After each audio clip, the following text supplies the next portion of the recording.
பல்வேறு அரசியல் சூழ்நிலை குறித்து பேசுவோம். துணிந்த நேயர்களுக்கு வணக்கம். நான் உங்கள் ராஜேந்திரன். இன்றைக்கு பார்த்தீங்கன்னா இன்னைக்கு அரசியல் சூழல் அப்படின்றது ஒரு மிகப்பெரிய ஒரு கேள்விக்குறியாக இருக்குது.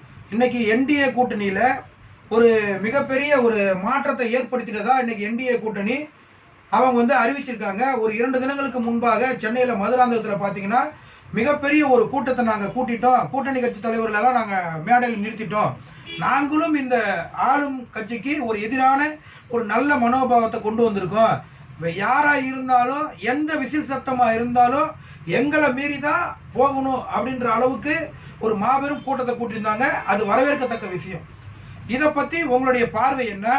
அடுத்த கட்டமாக இவங்க கட்சி வளர்ச்சி பாதைக்கு போகுமா, அல்லது தேசிய ஜனநாயக கூட்டணி முன்னேறுமா, அல்லது வேறு என்ன நம்ம அது சம்மந்தமாக அது குறித்து முன்னேறுமா, வலுப்பெறாதா? என்ன பார்வை, உங்களுடைய பார்வை? திமுக கூட்டணியானது வலுப்பெற்றது போல் தமிழக அரசியலில் காட்டிக்கொண்டிருந்தது. கண்டிப்பாக, ஆமாம். அவற்றை முறியடிக்கும் வகையில் அமித்ஷா அவர்கள் தினகரனை இந்த கூட்டணிக்குள், என்டிஏ கூட்டணிக்குள் கொண்டு வந்தது மிகப்பெரிய அரசியல் சதுரங்க விளையாட்டு. உள்ளபடியா அது அது அது மாற்றமே இல்லை. பிறகு அன்புமணி அவர்களையும் கூட்டணிக்குள் கொண்டு வந்து விட்டார். இப்பொழுது என்டிஏ கூட்டணி மிக பிரமாண்டமாக காட்சியளிக்கிறது. மிக பிரமாண்டமாக எந்த விதத்தில்? அன்புமணி அவர்களும் அவங்க தினகரன் அவர்களும் வந்த உடனே என்டிஏ கூட்டணி அவ்வளவு பெரிய மிக பிரம்மாண்டமான கூட்டணியா காட்சி அளிக்குதுன்னு நினைக்கிறீங்களா நீங்க? பிரிந்து கிடந்த கட்சிகளை ஒன்று சேர்த்து இந்த திமுகவோட வலிமையாக கூட்டணிக்குள் கொண்டு வந்து அமித்ஷா அவர்கள் அடித்தளம் அமைத்து வைத்து விட்டார். அப்படியா? அதுபோல மக்களுடைய மனதில் என்றதா நீங்க நினைக்கிறீங்களா? கண்டிப்பா இதெல்லாம் ஓட் கன்வர்சேஷன் நடக்குமா, அல்லது சீட் கன்வர்சேஷன் நடக்குமா? சீட்டு அதிகமா கேட்பாங்களா, இது ஓட்டா மாறும் நினைக்கிறீங்களா? கண்டிப்பாக பிரதமர் நரேந்திர மோடி அவர்களின் செல்வாக்கை வைத்து தமிழ்நாட்டை என்டிஏ கூட்டணி கண்டிப்பாக ஆட்சியை பிடிக்கும். நிச்சயமாக ஆட்சியை பிடிக்கிற மாதிரி தெரியல. முதல்ல பார்க்கறதே என்னை பார்த்து பேச மாட்டேங்கிறீங்களே. நீங்க ஒரு ஆதரவா பேசுறீங்க, ஆட்சியை பிடிக்கும்னு சொல்றீங்க. எப்ப ஆட்சியை பிடிப்பீங்க? கண்டிப்பாக அமித்ஷா அவர்களின் கூற்றுப்படி கூட்டணியை வலுவாக்கி இங்கு செல்வாக்கை நிலைநிறுத்துவார். அப்ப மக்கள் கூற்றுப்படி நீங்க ஆட்சியை பிடிக்க வரல. உங்க உள்துறை மந்திரி அமித்ஷா கூற்றுப்படி தான் ஆட்சியை பிடிக்கிறதுக்கு ஒரு கூட்டமா அலைஞ்சிட்டு வரீங்களா தமிழ்நாட்டுக்குள்ள? இங்கு தீய ஆட்சி நடந்து கொண்டிருக்கிறது. அப்படின்னா மக்களின் ஆட்சி அல்ல. கஞ்சா பெருக்கெடுத்து ஓடுகிறது, போதை பெருக்கெடுத்து ஓடுகிறது. மக்களின் சொன்ன திட்டங்களை செயல்படுத்தவில்லை. அதனால் கண்டிப்பாக அமித்ஷா அவர்கள் நிலைநிறுத்தி காட்டுவார் என்டிஏ கூட்டணியை நிலைநிறுத்தி வெற்றி பெற்று காட்டுவார். வெற்றி கட்டாயம் பெறும். எத்தனை தொகுதி? கண்டிப்பாக 180 தொகுதியில் நாங்கள் வெற்றி பெறுவோம். 180 தொகுதி. பிஜேபிக்கு எத்தனை சீட்டு கொடுப்பாங்கன்னு எதிர்பார்க்கிறீங்க? பிஜேபி உங்களது பார்வையா அல்லது கட்சியினுடைய பார்வையா எப்படி? என்னுடைய பார்வையில் பிஜேபி 30 சீட்டு பெறும். 30 சீட்டு கண்டிப்பா வாங்கிடுவீங்க. எத்தனை சீட்டு வின் பண்ணுவீங்க? 25 சீட்டு வின் பண்ணுவோம். 30 சீட்டு வாங்கி 25 சீட்டு வின் பண்ணிடுவீங்க. ஒரு மாபெரும் வரலாற்று சாதனையை இங்க புகுத்த போறீங்க நீங்க. ஆமா, கண்டிப்பாக தமிழ்நாட்டுல மிகப்பெரிய ஒரு வரலாற்று சாதனையை புகுத்த போறீங்க. கண்டிப்பாக புகுத்துவோம். அப்போ ஏழை பங்காளன் விவசாயி ஏழை பங்காளன் விவசாயி நமது எடப்பாடி பழனிசாமி முதல்வர் ஆவார். அவர் தான் ஏழை பங்காளன் விவசாயி. மற்ற சீமான்லாம் ஏழை பங்காளன் இல்லையா, விவசாயி இல்லையா? அன்புமணிலாம் விவசாயி இல்லையா? சரி, அன்புமணியாவது உங்க கூட்டணி வந்துட்டு இருப்பாங்க, அவரை ஓரமா வச்சிருவோம். அதை ஏன் நம்ம போய் அவரை போய் தடுப்பானு? மற்ற வைகோலாம் விவசாயி இல்லையா? அவரெல்லாம் விவசாயம் பண்ணலையா? இல்ல ஸ்டாலின் குடும்பம்லாம் விவசாயமே பண்ணனது இல்லையா? என்ன சொல்ல வரீங்க? ஸ்டாலின் குடும்பம் எப்படி கொள்ளையடிக்கிறது என்பது தமிழகத்திற்கே தெரியும். அதனால் கண்டிப்பாக எடப்பாடி அவர்கள் ஜெயித்து காட்டுவார். எடப்பாடி நேர்மையானவர். கொள்ளையடிக்கவில்லை. இந்த பணம் எல்லாம் உழைத்து சம்பாதித்த பணம் தான். இப்பொழுது அவர்கள் சொன்ன திட்டங்களை ஸ்டாலின் ஆட்சி நிறைவேற்றவில்லை. எடப்பாடி தந்த ஆட்சியை மறுபடியும் கொண்டு வருவார். மறுபடியும் எடப்பாடி ஆட்சி மறுபடியும் கொண்டு வருவார். சரி. எடப்பாடி ஆட்சி நிச்சயமா நடக்கும் நீங்க நம்புறீங்க? நடக்கும். மறுபடியும் நடக்கும். 2026 180 மக்கள் அதிமுக ஆட்சியை கொண்டு வருவார்கள். அம்மாவின் ஆட்சி நடக்கும். பிஜேபி ஆட்சியா, எடப்பாடி ஆட்சியா? எடப்பாடி ஆட்சி. எடப்பாடியை முதலமைச்சர் ஆக்குவீங்களா இல்ல நீங்களே ஏதாவது கூட்டணி ஆட்சி நடக்கும். என்னங்க உங்க கட்சி தலைவர் எல்லாம் எடப்பாடி ஆட்சிங்கிறாங்க, நீங்க கூட்டணி ஆட்சிக்கிறீங்க, என்னதான் சொல்ல வரீங்க? என்டிஏ கூட்டணி ஆட்சி அமைக்கும். நிச்சயமாக. இது வேறவா?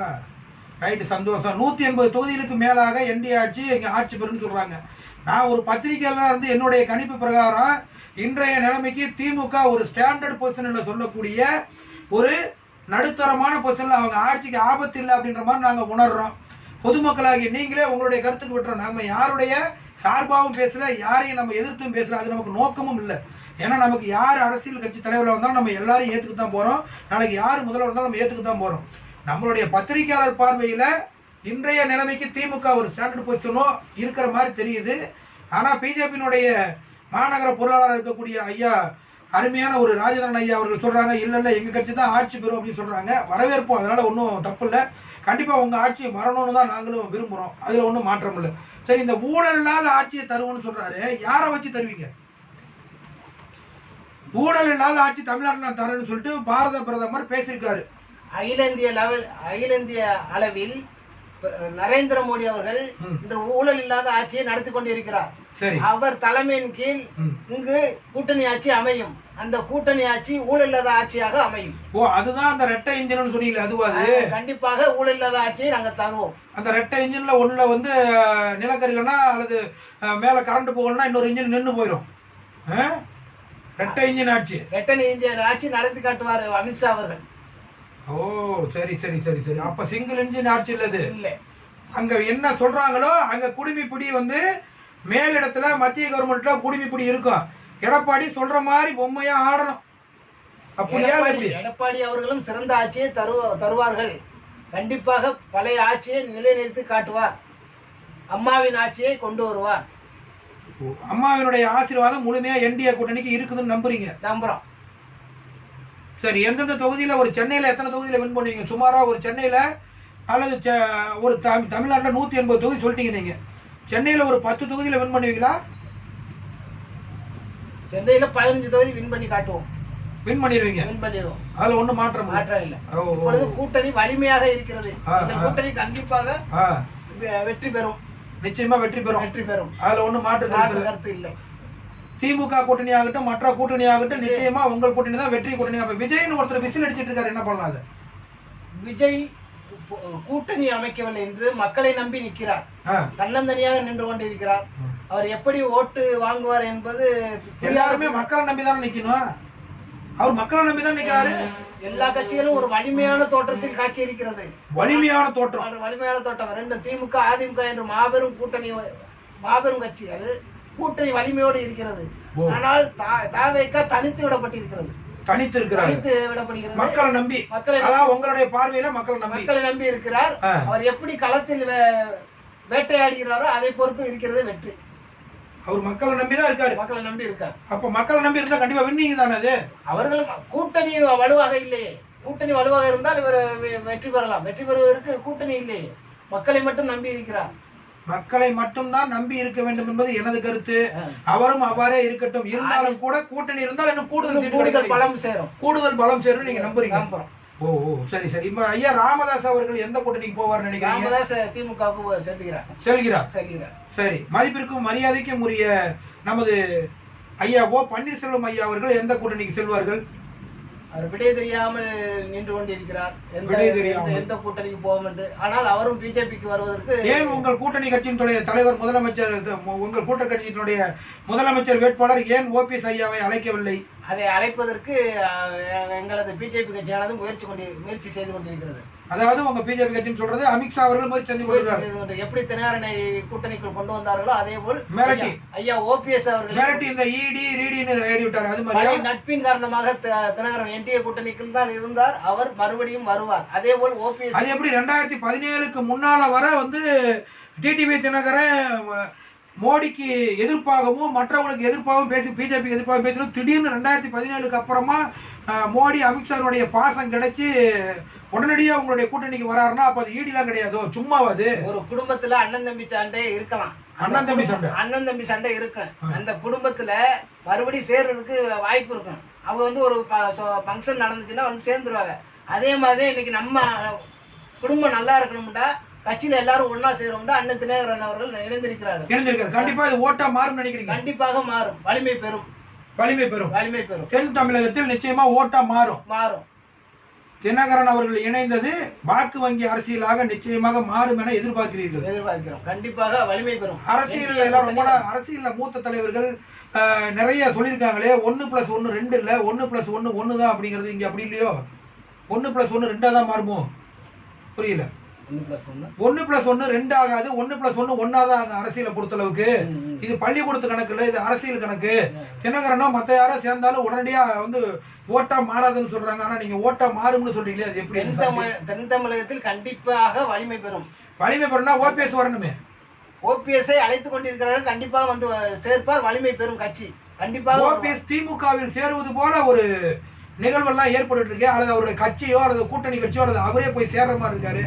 உங்களது நிலைப்பாடு என்ன? அவரது மனது ஒப்பாது, இந்த திமுகவுக்கு போவதற்கு அவர் மனது ஒப்பாது. கண்டிப்பாக அவர் பிஜேபி கூட்டணிக்கு வருவார். நிச்சயமாக பிஜேபி தான் ஜெயிக்கும். என்டிஏ கூட்டணி ஜெயிக்கும். அப்ப இந்தியா கூட்டணி வலிமை பெறாது. அது வந்து இப்ப ஓட்ட இன்ஜின் மாதிரி. விஜய் வந்து குறிப்பிட்டது ஒரு 40 சீட்டு வாங்குவார், அவ்வளவுதான். 40 சீட்டு ஜெயிச்சு. 40 சீட்டு. என்டிஏ கூட்டணி எத்தனை தொகுதி ஜெயிக்கும்? என்டிஏ கூட்டணி 180 தொகுதி ஜெயிக்குது. 180 தொகுதி. விஜய் 40 தொகுதி.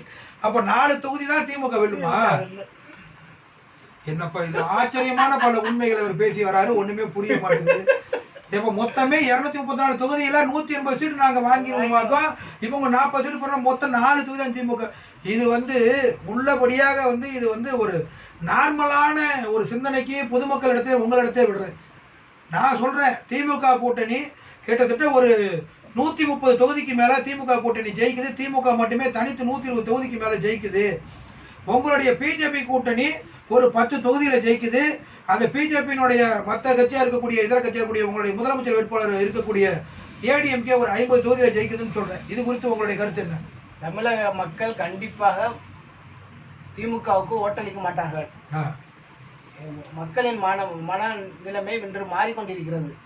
ஊழல் ஆட்சியும் போதை ஆட்சியும் நடந்து கொண்டிருக்கிறது. 6 கோடி பேத்துல 2 கோடி பேருக்கு மகளிர் உதவித்தொகை போகுது. மகளிர் உதவித்தொகை அம்மா 1000 ரூபாய் போகுது. மகளிர் உதவித்தொகையை நாங்கள் அம்மா ஆட்சியிலே செய்தோம். அம்மா ஆட்சியும் அதை செய்தது. அம்மா ஆட்சி மகளிர் உதவித்தொகையை செய்யவில்லை. மகளிர் உதவித்தொகையை கொண்டு வந்தது கலைஞர் ஆட்சி. அம்மா அவர்கள் கூறியதோடு விட்டு போய் விட்டார்கள். கலைஞர் ஆட்சியில் ஸ்டாலின் தான் மகளிர் உதவித்தொகையை கொண்டு வந்திருக்காங்க. எடப்பாடி ஆட்சியிலும் நாங்கள் மகளிர் உதவித்தொகையை கொண்டு வந்தோம். மகளிருக்கு ஏகப்பட்ட திட்டங்கள், பால் கொடுக்கும் திட்டம், வண்டி கொடுக்கும் திட்டம், 2 வீலர் கொடுக்கும் திட்டம், மகளிர் லோனு எல்லாமே அம்மா காலத்திலேயே நாங்கள் அரங்கேற்றி விட்டோம். இப்பொழுது இவர்கள் நீங்கள் அரங்கேற்றம் செஞ்சீங்க. நீங்க வந்து வண்டி கொடுத்தீங்க, எல்லாத்தையும் கொடுத்தீங்க. இவர் மாதம் 1000 ரூபாய் கொடுத்து கிட்டத்தட்ட 2.5 வருட காலமா ஒரு அக்கௌண்ட்லயும் 20,000 ரூபாய் வரை அவர் செலுத்திருக்காரு. இப்பொழுது 3 வருடமாக கொடுக்காமல் இப்ப தேர்தலை காண்பித்து ஆனா அவங்க 20,000 ரூபாய் செலுத்துறாங்க. 3 வருடமாக ஏன் கொடுக்கவில்லை? 3 வருடமாக ஏன் கொடுக்கல? ஒரு அரசாங்கம் வரும்போது பழைய அரசாங்கம் கடல் நிலைமையில இருந்துச்சுன்னா அந்த கடல் நிலைமையை தீர்த்துட்டு புது திட்டத்தை கொண்டு வர முடியும். பிஜேபி செஞ்சிச்சு. எலெக்ஷன் வரும்போது நீங்க கொடுக்குறீங்க, அது வந்து மக்களை ஓட்டு வங்கிக்காக. உங்களுக்கு 3000 ரூபாய் கொடுத்தது வளர்ச்சி ஆகாதா? வளர்ச்சி ஆகாது. அது வந்து எலெக்ஷனுக்கு கொடுக்குற. அப்ப நீங்க பீகார்ல 10,000 கொடுத்தது, பீகார்ல கொடுத்தது லோன் திட்டம். லோனும் இது வந்து மக்களை லஞ்சம், அது வந்து லோனும், அது வந்து திரும்பி பெறாங்க, அவங்க திரும்பி அவங்க வாங்கிக்கிறாங்க. அதனால இது வந்து வாக்கு வங்கி ஆகாது. வாக்கு வங்கியா இது வந்து இப்ப 3000 ரூபாய் கொடுத்தது திமுக ஓட்டு விழாது, அப்படி சொல்றீங்களா? ஓட்டு விழாதுன்னு நான் சொல்ல வரல. ஒரு சில மக்கள் என்ன நினைப்பார்கள், என்ன பேசிக்கொள்கிறார்கள் என்றால், இவர்கள் எலெக்ஷன் இந்த 3 வருடமாக தராமல் இப்பொழுது தருகிறார்கள். ஏன் தருகிறார்கள்? அந்த எலெக்ஷன் வருங்கிறதுக்காக தருகிறார்கள். அது எல்லா அரசியல் கட்சி தலைவரும் பண்றது தானே.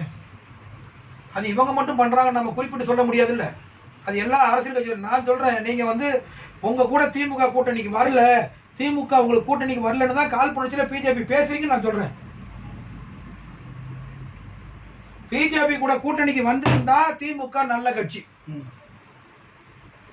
பிஜேபி கூட கூட்டணிக்கு வரலன்னு தான் நீங்க ஆதங்கத்துல பேசுறதா நாங்க உணர்றோம். அப்படியே எடுத்துக்கலாமா? திமுக மீது திமுக வந்து இந்து விரோத கட்சி. சரி, அது இந்துக்களுக்கு எதிரான கட்சி. திமுக வந்து மதச்சார்பற்ற கட்சி என்று கூறிக்கொள்கிறது. ஆனால் அது இந்துக்களுக்கு எதிரான கட்சியாக இருக்கிறது. அதை நாங்கள் இந்துக்கள் அனைவரும் மாற்றி காட்டுவார்கள். அவர்கள் பொதுவாக எல்லா மதமும் சம்மதம், எல்லா மதமும் வாங்கன்னு தான் சொல்றாங்க. அதுக்காக எந்த இடத்துல போய் எதிர நடந்துக்கிட்டாங்கன்னு சொல்றீங்க? திருப்பரங்குன்றம் கோயில்ல கோர்ட்டு நீதிமன்றமே சொல்லி இவர் போய் மறுபடியும் அப்பீல் பண்றாங்க. அது முதல்வர் போய் அப்பீல் பண்ண கிடையாது, அந்த அறநிலைத்துறையினுடைய அலுவலர் போய் அப்ளை பண்ணாரு. காரணம் என்னன்னா திருப்பரங்குன்றம் இதுக்கு முன்னால விலக்கு ஏத்தலையே. அறநிலைத்துறை யாரு கட்டுப்பாட்டில் இருக்கிறது? முதல்வர் கட்டுப்பாட்டில் இருக்கலாம். கட்டுப்பாட்டில் இருக்கிறது. அந்த ஐஏஎஸ் கலெக்டர் யார் கட்டுப்பாட்டில் இருக்கு? முதல்வர் கட்டுப்பாட்டில் இருக்கலாம். அவர் போய் சரி, இதற்கு முன்னதாக திருப்பரங்குன்றத்தில் எத்தனை வருடங்களாக அங்க நீங்க அதே தூண்ல ஏத்திட்டு இருந்தீங்க? நீங்க ஏன் இப்ப இன்னைக்கு மட்டும் வந்து புதுசா இல்ல நாங்க இங்கதான் ஏத்துவோம் ஏன் அடம் பிடிக்கிறீங்க? திருப்பரங்குன்றத்தை அரசியலாக்குறீங்க நான் நம்புறேன். அது அரசியலாக்குவது திமுக கட்சி தான். எங்களுடைய அப்பொழுது பிஜேபியோ இந்து முன்னணியோ எதுவும் வந்து நிற்கவில்லை. இப்பொழுது இவர்கள் கோர்ட்டு கொடுத்த நீதிமன்றம் கொடுத்த தீர்ப்பை அவமதிக்கிறது திமுக ஆட்சி. நீதிமன்றம் கொடுத்த தீர்ப்பை அவர்கள் அவமதிக்கவில்லை, அவர்களும் விலக்கேற்றவும் அனுமதித்து விட்டார்கள். மறுபடியும் அவர்கள் கேஸ் மேல்முறையீடுக்கு தான் போயிருக்காங்க. ஏன்னா இது வந்து இன பிரச்சனையோ வேற பிரச்சனையோ மத பிரச்சனையோ வந்துச்சுன்னா, இது இனம் மட்டும் இல்லை மத பிரச்சனை வந்துச்சுன்னா பெரிய அளவில் வெடிச்சிருச்சுன்னா தமிழ்நாடு கொந்தளிக்க கூடாதுன்னு செஞ்சிருக்காங்க. இது என்ன தப்பா நீங்க நினைக்கிறீங்க? சரி, இது இப்போ இவ்வாறே இருக்கட்டும், அதை பத்தி பிரச்சனை இல்லை. வருகின்ற எலெக்ஷன்ல விசில் சத்தம் ஒலிக்குமா ஒலிக்காதா? நீங்க பிஜேபி சார்பா பேசுறீங்க, உங்களுக்கு விசில் சத்தம் ஒலிக்குமா ஒலிக்காதான்னு தெரியல. அதுக்கான பதில் நீங்க சரியா தர மாட்டீங்க. சரி, தாமரை எங்கு மலருமா? மலரும், கண்டிப்பாக மலரும். தண்ணியே இல்லையா, மழை வரலையே. இப்பொழுது மாபெரும் வளர்ச்சி பெற்றிருக்கிறது. தமிழகத்தில் கண்டிப்பாக ஆட்சி அமைப்போம். அமைச்சிருவீங்க? அமைச்சுப்போம், கண்டிப்பாக. கண்டிப்பாக. யாருடைய அண்ணாமலையை மறந்துட்டு தான் நினைக்கிறேன். அண்ணாமலையவே மறந்துட்டீங்களே மேடையில. அண்ணாமலையை கண்டிப்பாக நாங்கள் பயன்படுத்த ஏன் இவ்வளவு பெரிய கட்சியா இருக்கக்கூடிய நீங்கள் தமிழகத்திலிருந்து ஒரு தலைவரை கூட தேசிய தலைவராக ஆக்கவில்லையே? இது ஏன்? உங்களது கட்சியில நார்த்தை சார்ந்தவங்க மட்டும்தான் இருக்கிறாங்க. நல்லா பாருங்க மக்களே, நார்த்தை சார்ந்தவங்க மட்டும்தான் தேசிய தலைவராக இருப்பாங்க. கண்டிப்பா நாளை அண்ணாமலை தேசிய தலைவராக உருவெடுப்பார். நிச்சயமாக அவர் வர நாங்கள் முழு சமூகத்தோடு வரவேற்கிறோம். நிச்சயமாக அவ்வாறு நடக்கட்டும், முழுமையாக வரவேற்கிறோம். இதில் எல்லளவு மாற்றமில்லை. இதே சமயம் தமிழ்நாட்டில் எதிர்கட்சி பலமா இல்லையோன்னு நினைக்கிறீங்களோ? தற்போதைய சூழல்ல எதிர்கட்சி நீங்கள் சார்ந்த கூட்டணி சார்ந்த தலைவர்களுடைய எதிர்கட்சி பலமா இன்னும் கொஞ்சம் இருந்திருந்தா நல்லா இருந்துன்னு நினைக்கிறீங்களா? பிரிந்து கிடந்தார்கள், இன்று வலிமை பெற்றுள்ளது. இன்றுதான் சேர்ந்துதான் நம்புறீங்க? பிரிந்து கிடந்தவர்கள் எல்லாம் ஒன்று சேர்ந்துள்ளார்கள். எல்லாரும் இணைஞ்சதான் நம்புறீங்க? நம்புறோம், கண்டிப்பாக. சசிகலா இணையிலேயே, ஓபிஎஸ் இணையிலேயே. சசிகலா பழைய கூட்டணி இல்ல. சசிகலா வந்து அவங்க கூட்டணியில கிடையாது. அவங்க வந்து ஏடிஎம்கே சார்பு உள்ளவர்கள். அவர்களுக்கு பதிலாக இப்பொழுது டிடிவி தினகரன். ஆனா ஓபிஎஸ்ஐ கொண்டு வந்து விடுவதாக எண்ணுகிறீங்க? கண்டிப்பாக ஆட்சி வருவார். கண்டிப்பாக. நல்லது நடக்கட்டும் நேயர்களே. மற்றும் ஒரு நேரடி நிகழ்ச்சியில் உங்களை சந்திப்போமாக. இனியதொரு பொழுது இனிதே அமையட்டும். நன்றி, வணக்கம்.